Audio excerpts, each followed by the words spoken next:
बिल्कुल बीजेपी में बहुत से लोग चाहते नहीं, सैकड़ों हजारों, मैं तो कह रहा हूँ बहुत बड़ी संख्या, बहुत बड़ी तादाद है। मुझे तो डेली फ़ोन आते हैं, शिवराज जी पास तंत्र है, फ़ोन मिला के देख लेना कि किन किन के फ़ोन पे मेरी बातचीत हुई है। लेकिन उस जनसंघ के दीपक की लो, मैं कह रहा हूँ आज ये लो कहीं न कहीं छोटी है, लेकिन चुनाव आते आते और चुनाव के परिणाम तक एक संपूर्ण रोशनी के रूप में पूरे मध्य प्रदेश में जलेगी। नहीं देखिए, ना राहुल जी से मेरी कोई चर्चा हुई, ना नवीन जिंदल जी से। नवीन जिंदल जी हमारे पिताजी को बहुत सम्मान देते हैं, शुरू से बहुत पहले से मैंने देखा कि नवीन जिंदल हमेशा सम्मान देते हैं, लेकिन दोनों की कोई भूमिका नहीं रही। तो भारतीय जनता पार्टी जिस चीज़ों के लिए बनी, एक तरफ हम कहते हैं कि हम दीनदयाल जी और अटल जी को मानते हैं। अटल जी ने तो 1 वोट के लिए सरकार गिराना मंजूर कर ली, लेकिन यहाँ 15 वोट के लिए, 16 वोट के लिए खरीदारी हुई है। वादा हुआ, वादे पे वादे हुए, वादे के साथ ये भी कहा गया कि इनको भी नवाजा जाएगा। जब पहली बार मुख्यमंत्री बने थे और जब प्रधानमंत्री की जगह नाम लिए जा रहे थे, उनमें शिवराज सिंह चौहान का नाम था।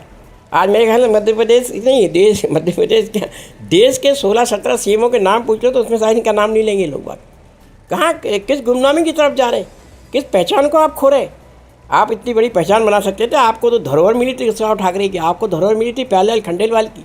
लाभ कैसे मिलेगा? वो तो खुद लाभार्थी बन के, जो दूसरा खुद लाभ ढूंढने के लिए आता है वो कैसे जो है लाभ दिला देगा? आप समझे? भाई आप बताइए ना। लाभ की दृष्टि से जो है पहले अपना लाभ लेगा, बाद में दूसरों को लाभ देगा, तो वो पार्टी को कहाँ लाभ दे पाएंगे? वो तो अपने लाभ के लिए आए थे और शिवराज जी ने अपने लाभ के लिए लिया। दोनों के लाभ हो गए पूरे। अब क्या लाभ मिलेगा? किसी भी चीज़ की एक विकास का एक वो होता है, पैमाना होता है, जनसंख्या मांग और पूर्ति का नियम अप्लाई होता है। एक जगह जाके कहीं को ठहरा होता है। हड्डियाँ गला गला के काम किया, कुछ नहीं मिला। ठाकरे जी को क्या दिया, प्यारेलाल जी को क्या दिया? नाम ही तो दिया। लेकिन आज क्या है हालत मध्य प्रदेश की? आज ठाकरे जी की तुलना में जो आदमी, जिस व्यक्ति पद पे बैठा हो, मेरे ख्याल से आज के दौर में परीक्षा हो जाए संगठन की तो उसको -100 मार्क मिले। -100 गलतियों का खजाना है वो लोग। आपके जोशी जी या पटवारी जी की जगह, प्रदेश अध्यक्ष की जगह बैठ जाइए और कार्यकर्ताओं से पूछ लीजिए कि जोशी जी, पटवारी जी के टाइम ये काम होता था और आप BT शर्मा जी के टाइम होता। -100 नंबर मिलेंगे BT शर्मा को, मैं दावे से कह सकता हूँ। ये पार्टी बिखरी और टूटी हुई है। इसने सब चीज़ों को त्याग दिया और आज कहीं ना कहीं कहते हैं कि हम श्रेष्ठ हैं, तो ये चुनाव के मौके पे श्रेष्ठता सिद्ध हो जाएगी। एक तरफ भाजपा कहती है हमारे त्रिदेव हैं, BLA बूथ का कार्यकर्ता और बूथ का अध्यक्ष, वो त्रिदेव हैं। और मेरे ख्याल से आने वाले कल में जब परिणाम आएगा तो त्रिदेव को तो लोग भूल जाएंगे, लेकिन त्रिदेव मैं साफ रूप से कह सकता हूँ, ये त्रिदेव आज बीजेपी को अंदर से खोखला कर रहे हैं।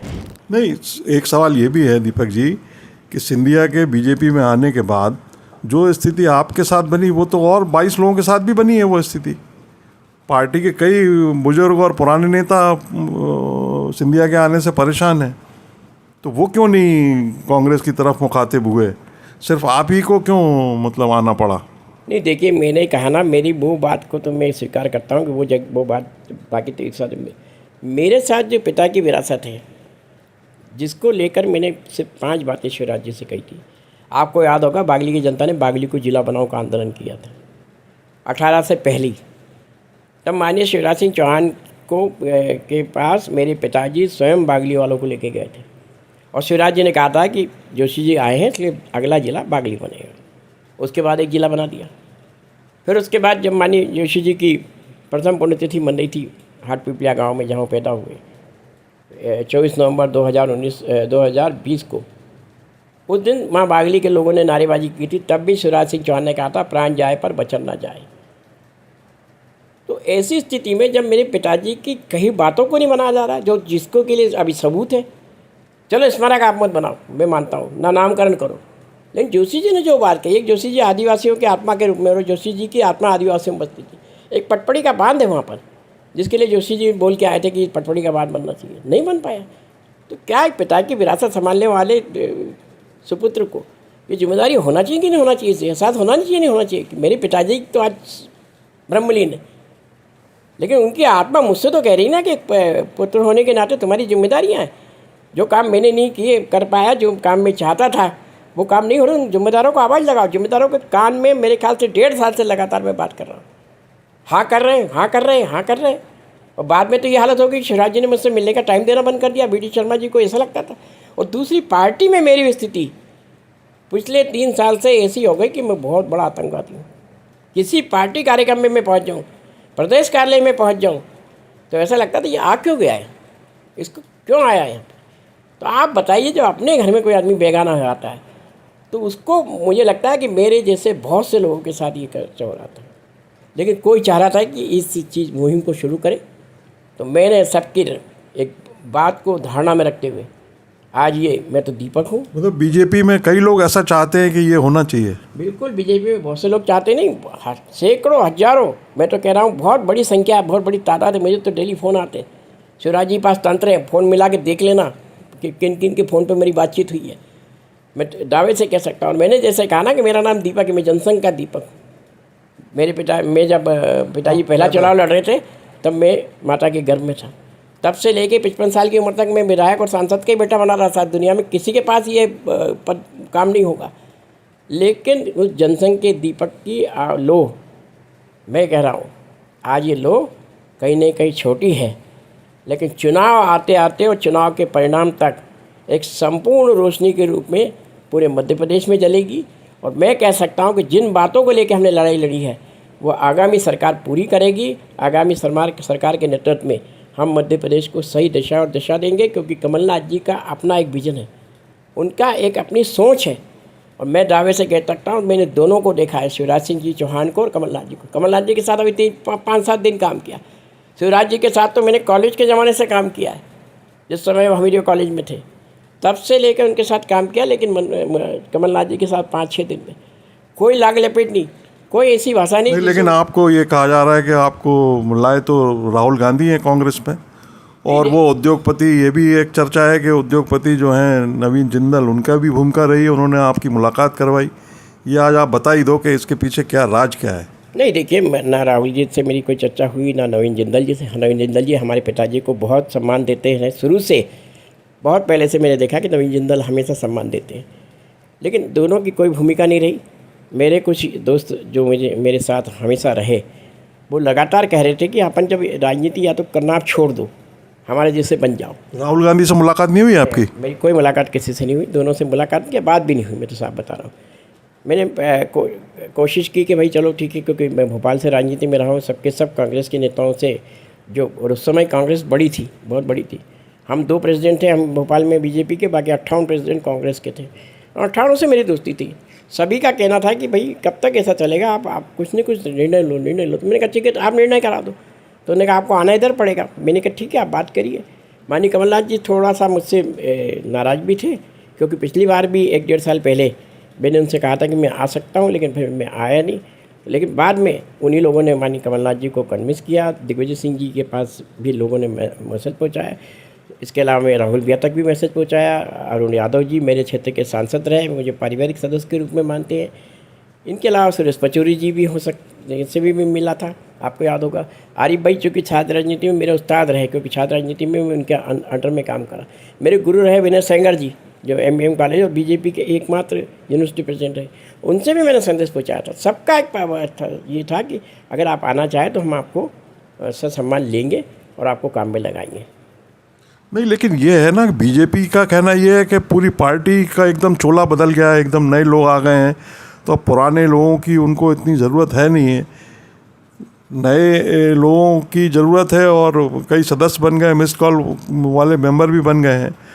तो इस स्थिति में जो है आपकी स्थिति, मतलब, या आप जैसे तमाम लोगों की स्थिति पे क्या वाकई असर पड़ा है क्या? देखिए, सनातन संस्कृति में विश्वास करती है बीजेपी, तो कहती है हमारा तो पेटेंट है सनातन संस्कृति पे, हिंदुत्व पे या हिंदू पे। अपन ईश्वर को चढ़ाते हैं हर बार चोला बदला जाता है, पता है ना आपको। बजरंगबली का चोला बदला जाता है, माता रानी का चोला बदला जाता है। तो क्या श्रद्धा कम हो जाती? श्रद्धा कम नहीं होती, श्रद्धा बढ़ जाती है। और जिस दिन चोला चढ़ता नया, उस दिन तो और श्रद्धा हो जाती है कि आज चोला चढ़ रहा है, देव दर्शन करो। हम ओखलेश्वर से बहुत पुरानी आता है, हमेशा पंडित जी की खबर आती है कि रोहिणी के नक्षत्र में वो चोला परिवर्तन होगा, आप आइए। और हम गए वहाँ पे बहुत सी जगह। लेकिन चोले परिवर्तन के साथ साथ चाल चलन का परिवर्तन इस पार्टी के लिए घातक है। क्या गिरावट क्या है? ये गिरावट क्या है? ये कह रहे नई उम्र के लोगों को हमने खड़ा कर दिया। आज क्रिकेट IPL का मैच चल रहा है। इस IPL के मैच में आप देख रहे होगे कि जो नए लोग आए वो एक एक दो दो पारियों में चल पाए, लेकिन पुराने लोग, चाहे हम विराट को ले लें या रोहित को ले लें या विदेशी खिलाड़ियों को ले लें, वो अपनी लय ताल में खेल रहे हैं। तो भारतीय जनता पार्टी जिस चीज़ों के लिए बनी, एक तरफ हम कहते हैं कि हम दीनदयाल जी और अटल जी को मानते हैं। अटल जी ने तो 1 वोट के लिए सरकार गिराना मंजूर कर ली, लेकिन यहाँ 15 वोट के लिए, 16 वोट के लिए खरीदारी हुई है। वादा हुआ, वादे पे वादे हुए, वादे के साथ ये भी कहा गया कि इनको भी नवाजा जाएगा, उनको भी नवाजा जाएगा। मतलब ये जो सिंधिया आए बीजेपी में, ये सब खरीदे गए लोग? ये सीधा सीधा सारी दुनिया जानती है कि कहीं ना कहीं खरीद फरोख्त तो हुई है, सौदेबाजी हुई है। और कोई सौदेबाजी नहीं हुई तो ये तो वादा किया ही ना कि आपको सीट देंगे और मंत्री बनाएंगे, और हार जाओगे तो मंत्री बनाएंगे। क्या भाजपा 18 करोड़ की भाजपा आज कहती है दुनिया की सबसे बड़ी पार्टी, क्या कार्यकर्ता नहीं था? अरे हारने के बाद उनको भी बैठाना था घर, भाई आप जनता ने आपका फैसला कर दिया, आप घर बैठिए। लेकिन उन लोगों को मौका दे दिया गया निगम मंडलों में। भारतीय जनता पार्टी का जो कार्यकर्ता वर्षों से काम करता था। और राजेश जी, मैंने तो कांग्रेस में आते ही कह दिया मुझे कोई सीट नहीं चाहिए। और उन्होंने पूछा क्यों नहीं चाहिए, तो मैंने कहा कांग्रेस का वो कार्यकर्ता जो 4 साल 4.25 साल से मेहनत कर रहा, उसकी जगह मैं बैठूंगा, ये मेरे साथ मैं उसके साथ नाइंसाफ़ी करूँगा। तो आप तो बूंदी से चुनाव लड़ोगे ना? मैंने कहा ना कि अगर पार्टी को लगता है कि कोई उपयुक्त आदमी उनके पास नहीं है तो मैं बुधनी के मैदान से चुनाव लड़ने के लिए तैयार हूँ। बुधनी क्यों? शिवराज सिंह चौहान वहाँ से लड़ रहे हैं। मैं जानता हूँ शिवराज सिंह चौहान को किस बाल पे आउट किया जाता है, किस प्रकार की बल्लेबाजी से उनको बाहर किया जा सकता है। तो आप पूरी पोल खोलोगे मतलब शिवराज जी की? देखिए, शिवराज जी की पोल खोलना नहीं है, लोकतंत्र में अपने अधिकारों का उपयोग करना और सजगता भी इस देश के नेतृत्व की पहली आवश्यकता है। अटल जी, आपको याद होगा कि प्रधानमंत्री रहते हुए कुछ ऐसी बातें बोली थी उन्होंने। आज नितिन गडकरी जी को मैं मानता हूँ कि वो सरकार में रहते हुए कुछ न कुछ बातें करते हैं। तो क्या नितिन गडकरी जैसे सब लोग नहीं हो सकते? क्या प्रधानमंत्री के रूप में आज मोदी जी जो बात करते हैं, तो वो बातों को सुनकर जनता उसका अनुसरण नहीं करती? तो गडकरी जी खुद बेचारे हाशिए पर हैं पार्टी में इस समय, देखिए, और आप गडकरी जी को आदर्श मान रहे हैं? नहीं, देखिए, हाशिए में रहना मुझे नहीं पता, मुझे ये नहीं पता, लेकिन गडकरी एक अच्छे मंत्री हैं, एक मंत्री के रूप में काम कर रहे हैं। ये उनकी बातों से सजगता नहीं, कहीं ना कहीं उन्होंने दिखा दिया। तो कैसा आया, आपको याद होगा मनोहर पारिकर पहले गोवा के मुख्यमंत्री थे, एक अलग उनका मिजाज था, एक अलग स्थान प्राप्त किया था। तो ये क्यों नहीं प्राप्त कर पाए? आज शिवराज सिंह चौहान जब पहली बार मुख्यमंत्री बने थे और जब प्रधानमंत्री की जगह नाम लिए जा रहे थे, उनमें शिवराज सिंह चौहान का नाम था। आज मेरे ख्याल में मध्य प्रदेश नहीं, मध्य प्रदेश क्या, देश के 16-17 CMओं के नाम पूछ लो तो उसमें शायद इनका नाम नहीं लेंगे लोग। बात कहाँ, किस गुमनामी की तरफ जा रहे, किस पहचान को आप खो रहे? आप इतनी बड़ी पहचान बना सकते थे। आपको तो धरोहर मिली थी उद्धव ठाकरे की, आपको धरोहर मिली थी प्यारेलाल खंडेलवाल की, आपको धरोहर मिली थी सुंदरलाल पटवा की, कैलाश जोशी जी की, राजमाता जी की। उस धरोहर का उपयोग आप नहीं कर पाए और आपकी सरकार जा रही, इसलिए सर्वत्र जिम्मेदार आदमी को ही मैं अपने निष्ठा पे ले लूँगा और लेता रहूँगा। सिंधिया के आने से मतलब बीजेपी मजबूत नहीं हुई है क्या? देखिए, सिंधिया जी खुद जानते हैं, सिंधिया जी आज खुद सुरक्षित स्थल तलाश कर रहे हैं। क्या जिस कैंडिडेट से वो हारे वो भाजपा का है। आज सिंधिया जी को कहीं ना कहीं चिंता तो है कि जिससे मैं हार गया वो मेरे लिए क्या करेगा, क्योंकि आपने भावना ऐसी बना दी। नहीं तो इसी प्रदेश में इसी पार्टी में बहुत सी बार निर्णय विपरीत गए। मेरे पिताजी को आपको याद होगा कि 2008 के 1993 में लोकसभा का टिकट दे के बाद में घर बिठा दिया, मंजूर किया उन्होंने। ऐसे बहुत से लोग हैं, मैं बहुत से नाम ले सकता हूँ क्योंकि विवाद में मैं उनको नहीं डालना चाहता। लेकिन मेरा स्पष्ट कहना कि सिंधिया जी भी आप कहीं ना कहीं सजगता के साथ कदम बढ़ा रहे हैं। वो एक सुरक्षित घर में तो आ गए, लेकिन सबसे ज़्यादा असुरक्षित कहीं ना कहीं महसूस कर रहे हैं, क्योंकि आज उनके जो जिस काम को लेकर आए थे, उनको अगर राजसभा में जाना था तो चले गए, मंत्री बनना था तो चले गए। आपने 23 लोगों को उन्होंने जैसे भी करके एडजस्ट कर दिया, लेकिन पार्टी में एडजस्ट कहाँ हुए? पार्टी में तो जिस चीज़ों को लेकर वो आए थे उसको और बड़ा देखकर मेरे ख्याल से सिंधिया जी को भी लगा होगा कि ये तो बड़ा घर हो गया आज की तारीख। अच्छा, एक परसेप्शन ये भी देखने में आया है कि मध्य प्रदेश में संगठन के 5 प्रभारी हैं दिल्ली की तरफ से। तो एक ये किसी की ये टिप्पणी आई थी कि भारतीय जनता पार्टी को मध्य प्रदेश में पांचाली बना दिया गया है और मतलब 5 पांडव उस पर हुक्म चला रहे हैं। तो इसको आप किस रूप में देखते हैं? और दूसरा ये कि एक चर्चा ये भी है कि कांग्रेस में दाखिल होने से पहले आपकी संघ में भी बात हो चुकी है और बाकायदा आप नियोजित ढंग से कांग्रेस में दाखिल हुए हैं, क्योंकि यहाँ जो सफोकेशन है वर्कर में, कार्यकर्ता में, वो कहीं ना कहीं, जैसा आपने खुद भी कहा कि वो वही तलाश रहे थे कि कोई एक ऐसा व्यक्ति हो जो कि हमारी भावनाओं को एक झटका दे पार्टी में और वो फिर हमारी भावनाओं को स्थान मिले। तो इसीलिए हमने देखा कि इंदौर के, चाहे वो सत्यनारायण सत्तन हो या भंवर सिंह शेखावत हो, जिन्होंने आवाज़ें उठाई थी, उनके पास फ़ोन गए और उनको मुलाकात के लिए वक्त दिया गया संगठन की तरफ से। मैं फिर कह रहा हूँ कि सत्यनारायण जी सत्तन और भंवर सिंह जी शेखावत बहुत वरिष्ठ नेता हमारी पार्टी के, उन्होंने क्या टिप्पणी की उस पर मैं नहीं जाता। सत्तन गुरु का वैसे साहित्यिक भी हैं, बहुत बड़े कवि भी हैं और एक बहुत ही अच्छे वक्ता के रूप में उनकी पहचान है। हम भी सत्तन जी का नाम सुन के सभा में खड़े होकर सत्तन जी को देखना और सुनना पसंद करते रहे हैं। उनकी जो बात थी अपनी, लेकिन मैंने कहा ना, जो पीड़ा उन्होंने बताई वो भाजपा के कमोबेश उस हर एक कार्यकर्ता की है जो आज अपने आप को ठगा हुआ महसूस कर रहा है, क्योंकि विचारधारा से खिलवाड़, विचारधारा आधारित पार्टी होने के साथ उस पर खिलवाड़, लगातार खिलवाड़ से कार्यकर्ता अपने आप को ठगा महसूस कर रहा है। मैं दावे से कह सकता हूं कि आज मैंने जो कदम उठाया उस पर मेरे ख्याल से इनके आधे से ज़्यादा लोग मेरे साथ हैं, और आधे से ज़्यादा लोग, जब लोकतंत्र का वो दिन आएगा आहुति का, उस दिन इनकी आहुति मेरे साथ डलेगी और मेरे साथ रहकर वो इस सरकार को, जो आज अपने निकम्मेपन के कारण, भ्रष्टाचार के कारण, कहीं न कहीं गलत नीति निर्धारण के कारण आज इस सरकार की हालत है, वो देखने में आ रही है। कर्नाटक में जैसे 40% सरकार के नाम से विख्यात हो गई वो भारतीय जनता पार्टी की सरकार जो थी, मध्य प्रदेश में कोई परसेंटेज वगैरह है आपकी नज़र में? मेरे ख्याल से मध्य प्रदेश उससे दुगना है। 80%? उससे दुगना मध्य प्रदेश, 80% नहीं। और हमारी बागली विधानसभा में तो प्रधानमंत्री योजना के नाम पे पूरा का पूरा 2,40,000 रुपये खा लिया, तो 100% ही हो गया। और इनकी मैं सबूत दिए गए, जिम्मेदार इसको नकारते हैं तो मैं मानता हूँ कि वो इसमें शरीक है। और आज मध्य प्रदेश की सरकार 80%, तो मैंने कहा कि हो सकता है कुछ 2-4% वाले ईमानदार होंगे जो 20% छोड़ देते होंगे, लेकिन हमारे बागली की नगर पंचायतों में 100% का घोटाला हुआ, 100% राशि हितग्राही के नाम से निकल गई। तो मैं कह सकता हूँ कि 100% तक भी भ्रष्टाचार है। और आज मध्य प्रदेश अराजक प्रदेश के रूप में अपनी पहचान स्थापित कर चुका। यहाँ जैसे कहते थे ना लोग कि नेता नियति और नेतृत्व पे बहुत कुछ डिपेंड करता है, आज मध्य प्रदेश में ना तो नेता ठीक है, ना उनकी नीयत ठीक है, ना उनका निर्णय ठीक है। इन तीनों कारणों से भारतीय जनता पार्टी की सरकार जो आज यहाँ पर स्थापित है, कर्नाटक में तो भाजपा को 60 सीटें मिल गई, लेकिन मध्य प्रदेश में 50 से ऊपर चले, 50 से नीचे चले जाएंगे। 50 से नीचे चले? अच्छा, माने सिंधिया के और इसका कोई लाभ नहीं मिलने वाला है? कहीं लाभ कैसे मिलेगा? वो तो खुद लाभार्थी बन के, जो दूसरा खुद लाभ ढूंढने के लिए आता है वो कैसे जो है लाभ दिला देगा? आप समझे? भाई आप बताइए ना, लाभ की दृष्टि से जो है पहले अपना लाभ लेगा, बाद में दूसरों को लाभ देगा, तो वो पार्टी को कहाँ लाभ दे पाएंगे? वो तो अपने लाभ के लिए आए थे और शिवराज जी ने अपने लाभ के लिए लिया, दोनों के लाभ हो गए पूरे। अब क्या लाभ मिलेगा? किसी भी चीज़ की एक विकास का एक वो होता है, पैमाना होता है, जनसंख्या मांग और पूर्ति का नियम अप्लाई होता है, एक जगह जाके कहीं को ठहरा होता है। जब दोनों ने लाभ ले लिया, शिवराज जी ने लाभ ले लिया, मुख्यमंत्री बन गए, सिंधिया जी ने लाभ ले लिया, राज्य मंत्री बन गए, केंद्रीय कैबिनेट मंत्री बन गए, उनके विधायक सब कुछ बन गए।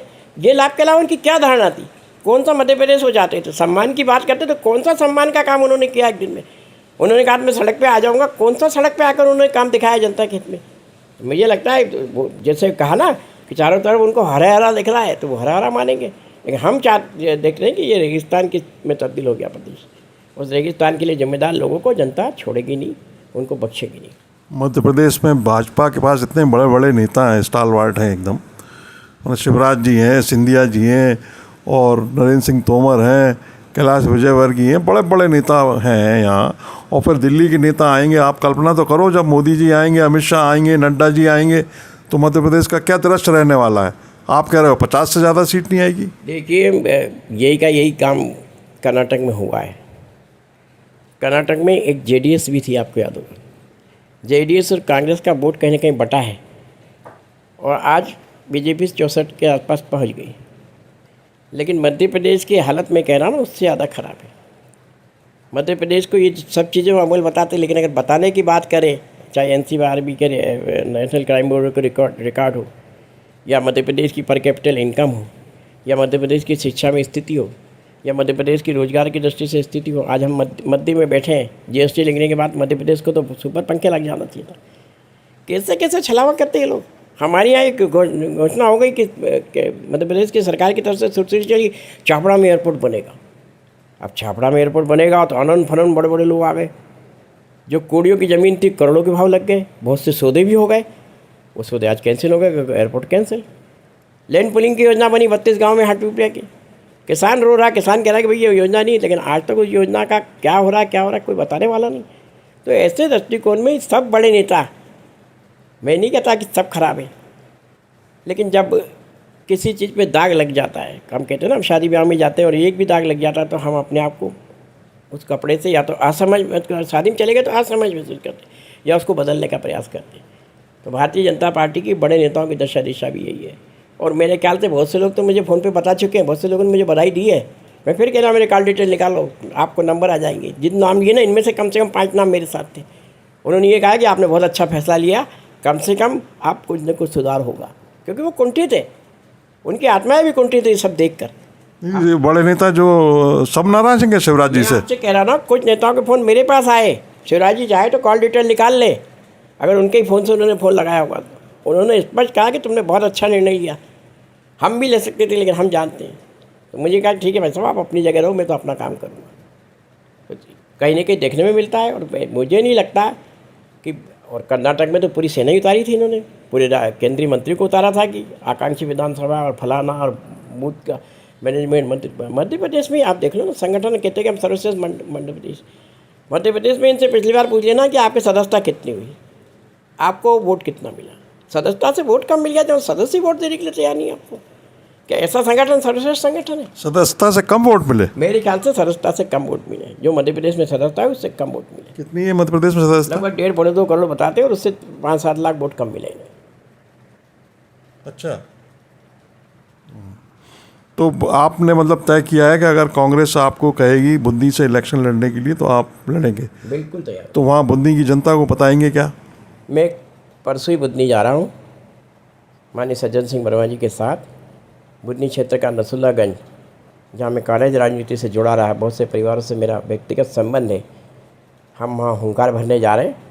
और मैं तो कहता हूँ मेरे खिलाड़ी भावना से रह रहा हूँ। तो पिच का मुआयना की जिम्मेदारी भी शायद कमलनाथ जी ने हमको दी है कि आप जाके मुआयना कराओ, किस प्रकार की बॉलिंग वहाँ पे लगेगी, किस प्रकार की फील्डिंग लगेगी, और आने वाले चुनाव में वो व्यवस्था देकर कांग्रेस पार्टी के पक्ष में सीट लाने की जिम्मेदारी है हम लोग वहन करते हुए वहाँ परसों जा रहे हैं, वो नसुल्लागंज गाँव में। और लोगों का जो उत्साह है मुझे फ़ोन पे आ रहा दिख रहा है, तो लोग भी वहाँ कहीं ना कहीं बतावे। इस दृष्टिकोण से हम वहाँ जा रहे हैं। निश्चित रूप से बीजेपी की जो एक अवैध सीट शिवराज जी के आने के बाद हो गई, वो सीट अब कांग्रेस के हाथ में आएगी। अच्छा, ये जो आपने जो तकलीफ़ें बताई हैं, जिन तकलीफ़ों को बता के आप कांग्रेस में आए हैं, वो दिल्ली जो बीजेपी का हाईकमान है उसको आपने अवगत नहीं कराया था क्या? देखिए, दिल्ली बीजेपी का हाईकमान तक पहुंचना ही दिक्कत है। हमारे राष्ट्रीय अध्यक्ष देवास आ गए, हमारे संगठन मंत्री जी देवास आ गए, हमारे प्रभारी जी देवास आ गए।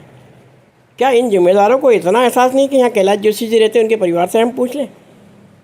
हमारे पिता तो जहाँ जाते थे, या प्यारेलाल जी जहाँ जाते थे, ठाकरे जाते थे, पूरे पुराने परिवार के बारे में, भाई वो फलाना कैसा है, वो फलाना कैसा है, किस प्रकार का उसका लड़के का वो हो गया था, वो ऐसा कैसा है, वो उनकी बुआ फलाने गांव में थी, वो गुजर गई, तो अब उस परिवार के क्या हाल है? क्या इनकी जिम्मेदारी नहीं है? आज मैं राजेश जी आपसे बात कर रहा हूँ, आप इन नेताओं से पूछ लेना कि जनसंघ जमाने के किसी नेता के घर या मीसाबंदी के घर ये अनौपचारिक गए? कार्यक्रम में जुड़ा रहता है एक दिखावे के तौर पे, एक ब्रांडिंग के तौर पे, कि फलाने के घर पे जाके खाना खाएंगे या फलाने के घर पे। और मेरे ख्याल से खाना भी नहीं खाया, ना रहे ना रुके। तो ये स्थिति क्या है? आज सर्वश्रेष्ठ संगठन जिन मेहनतों के दम पे इन लोगों ने इस प्रदेश को सींचा है, उनकी आत्मा को भी, मैं तो कह रहा हूँ, दलित से भी बड़ा कोई नेतृत्व रहा तो बीजेपी का, जनसंघ का मध्य प्रदेश में रहा। हड्डियाँ गला गला के काम किया, कुछ नहीं मिला। ठाकरे जी को क्या दिया, प्यारेलाल जी को क्या दिया, नाम ही तो दिया। लेकिन आज क्या है हालत मध्य प्रदेश की? आज ठाकरे जी की तुलना में जो आदमी जिस व्यक्ति पद पे बैठा हो, मेरे ख्याल से आज के दौर में परीक्षा हो जाए संगठन की, तो उसको -100 मार्क मिले, -100। गलतियों का खजाना है वो लोग। आपके जोशी जी या पटवारी जी की जगह प्रदेश अध्यक्ष की जगह बैठ जाइए और कार्यकर्ताओं से पूछ लीजिए कि जोशी जी पटवारी जी के टाइम ये काम होता था और आप BT शर्मा जी के टाइम होता, -100 नंबर मिलेंगे BT शर्मा को, मैं दावे से कह सकता हूँ। ये पार्टी बिखरी और टूटी हुई है, इसने सब चीज़ों को त्याग दिया और आज कहीं ना कहीं कहते हैं कि हम श्रेष्ठ हैं, तो ये चुनाव के मौके पे श्रेष्ठता सिद्ध हो जाएगी। अच्छा, एक आखिरी सवाल ये है कि भंवर सिंह शेखावत ने ये बयान दिया था कि मध्य प्रदेश में शिवराज सिंह चौहान, VD शर्मा और दिल्ली में नरेंद्र मोदी और अमित शाह ने पूरी पार्टी को हाईजैक कर लिया है और किसी वर्कर की कोई सुनवाई नहीं हो रही है। आपका क्या कहना है इस बारे में? देखिए, मैं नरेंद्र मोदी जी और अमित शाह जी से तो नहीं मिला और ना मैंने प्रयास किया, क्योंकि वो नरेंद्र मोदी जी का विषय भी नहीं है, हमारे मेरी पार्टी का कार्यकर्ता इस नाते से। अमित शाह जी का विषय भी नहीं है, क्योंकि दोनों संवैधानिक पद पे हैं, संगठन के पद पे नहीं है। लोग ये ज़रूर मानते होंगे कि वो पार्टी को चलाते हैं, ये जो मानते हो वो मानते होंगे, लेकिन मैं जानता हूँ कि दोनों संवैधानिक पद पे वो इस चीज़ को, बाकी लोगों तक मैंने बात पहुँचाने की कोशिश की है जो जिम्मेदार लोग रहे। मैं नड्डा जी से एक बार मिला हूँ, नड्डा जी से मिलने के बाद मैं इन जो लोग हैं जिम्मेदार, जिसको आपने पांचाली वाला बात भी कही, ये इन लोगों से भी मिले, मैंने प्रयास किया। लेकिन मैं जानता हूँ ना, ये जो त्रिगुट बन गया, एक तरफ भाजपा कहती है हमारे त्रिदेव हैं, BLA बूथ का कार्यकर्ता और बूथ का अध्यक्ष, वो त्रिदेव हैं। और मेरे ख्याल से आने वाले कल में जब परिणाम आएगा तो त्रिदेव को तो लोग भूल जाएंगे, लेकिन त्रिदेव मैं साफ रूप से कह सकता हूँ, ये त्रिदेव आज BJP को अंदर से खोखला कर रहे हैं, समय रहते हुए नहीं रोका। त्रिदेव कौन? त्रिदेव BJP के भी हैं, मैं सब आने वाले पे का खुला वो करूँगा। नहीं, कौन है त्रिदेव? मैं जानता हूँ, आपने जिनके नाम लिए हैं 3 लोगों के, एक नंबर पे तो जो बैठा है संवैधानिक पद पे वो है ही, पार्टी का दूसरा एक नंबर बैठा वो भी है। और मैं तो सीधा सीधा कहता हूँ कि रावण के साथ मेघनाथ और कुंभकर्ण जुड़े हुए हैं, ये तो आएंगे। अच्छा, तो दोस्तों ये दीपक जोशी जी थे और पूरी खम ठोक के मैदान में आने वाले हैं और इनकी इच्छा है कि बुधनी से मुख्यमंत्री शिवराज सिंह चौहान के खिलाफ अगर कांग्रेस ने इनको कहा तो ये चुनाव लड़ेंगे और फिर जो आने वाला समय है वो बड़ा दिलचस्प होने वाला है। आपको ये कैसा लगा ये अपने कमेंट में ज़रूर बताइएगा और इस चैनल को लाइक करें, सब्सक्राइब करें और शेयर करें। नमस्कार।